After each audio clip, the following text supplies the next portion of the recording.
தேனி மாவட்டம் பெரியகுளம் வட்டம் தேவதானப்பட்டியில் அமைந்துள்ள அம்மன் கோவில் வரலாறு உங்களுக்கு தெரியுமா?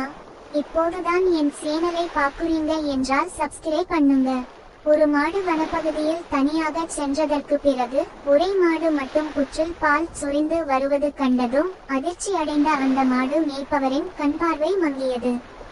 மாடு மேய்ப்பவர் சம்பவத்தை ஜமீன்தாருக்கு அறிவிக்கிறார். சம்பவ இடத்தில் அம்மன் ஒரு அசரீர குரலில் தோன்றினாள். ஒரு வாரத்துக்குள் பெருமழை பெய்து வெள்ளம் வரும். அந்த வெள்ளத்தில் மூங்கிலிலிருந்து வந்த பெட்டியில் நான் அமர்ந்திருப்பேன்.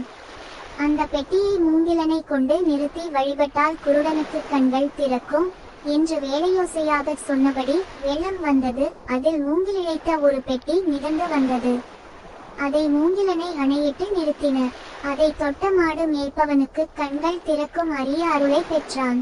அதன் பிறகு அந்த பெட்டியை வைத்து அடிச்சுவட்டில் ஒரு குச்சுவீடு கருவறை கட்டப்பட்டது. அதுவிடப்பட்ட கதவின் முன்பே பூஜை நடத்தப்படுகிறது. கோயிலின் சிறப்பம்சங்கள்: பூஜை முறை: மூலவரே இல்லை, கதவிற்கே மட்டும் பூஜை செய்யப்படுகிறது.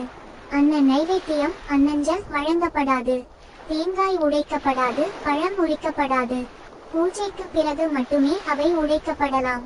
நெய்தீபம் மட்டுமே ஏற்றப்படுகிறது, மற்ற விளக்குகள் பயன்படக்கூடாது. கோயிலில் வைக்கப்படும் நெய் நைவேத்தியங்கள் மற்றும் மண்பானைகள் வெவ்வேறு நோக்கத்துக்காக வேண்டப்பட்டபோது இரும்பும் ஈயும் வராமலும் கெடாமலும் இருப்பது அதிசயமாக கருதப்படுகிறது.